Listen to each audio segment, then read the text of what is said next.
This is a Rogue Media Network podcast.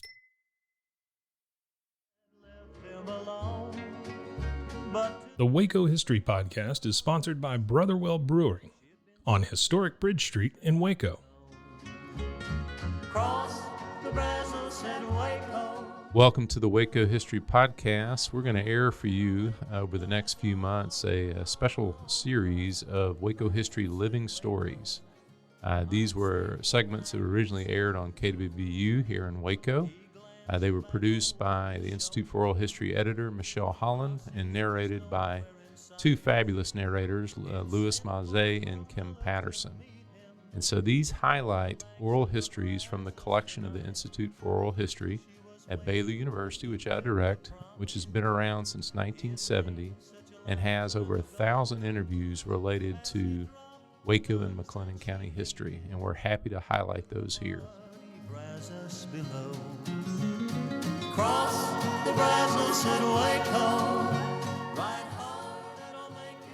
This Living Stories vignette dives into newspapers during the Great Depression.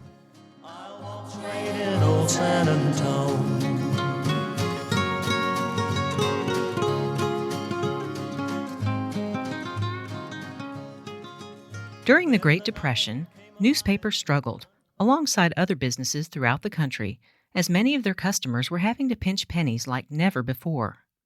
At the time of this 1974 interview, Harlon Fentress was chairman of the board of directors of Newspapers Incorporated, which owned the Waco Tribune-Herald. He recounts his days in the advertising department of the Waco News-Tribune during the early 30s. We had a good many promotions because business was bad in those days, and we would create events which would supply advertising. Well, let's say we had a Father's Day coming up. Most of the merchants didn't pay much attention to it. We would create a Father's Day special edition or a special section of the paper, things of that nature. In addition to the Waco papers, in the 1930s, Newspapers Incorporated owned several small-town newspapers in Texas. Fentress recalls the challenge of collecting payments in Breckenridge, where the bulk of distribution was rural. Our circulation man would start out with some old model cars, probably an old Willys-Knight or something like that, with a half stock trailer on behind it.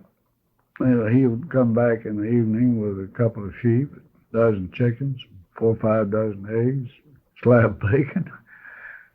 He paid for their subscription that way. Longtime Waco newspaper editor Harry Province describes the Waco Times-Herald, the afternoon paper, during the Depression years. The staff was trimmed to the very bone, and the people who were still there, who'd been there during the early 30s, recalled 10% salary cuts more than once just to keep the thing going. As a matter of fact, in 1938, we had a 10% salary cut out of a clear blue sky in June of 38. I got married and got a salary cut all in one easy operation.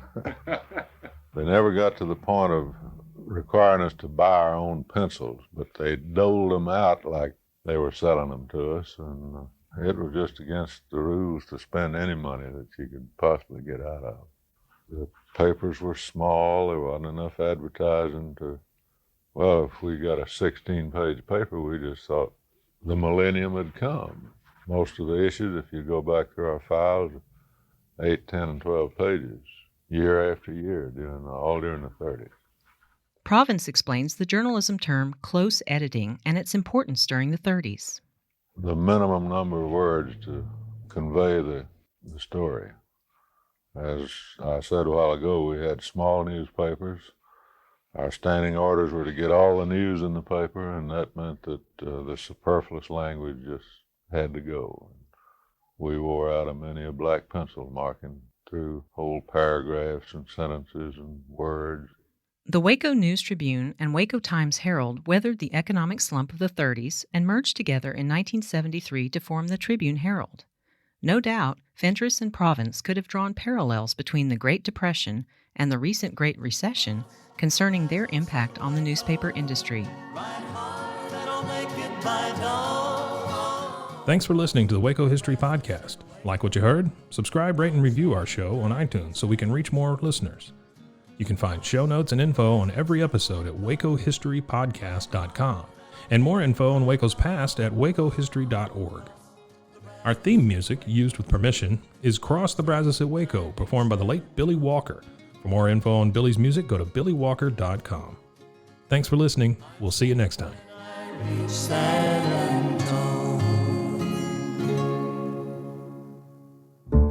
This has been a Rogue Media Network production.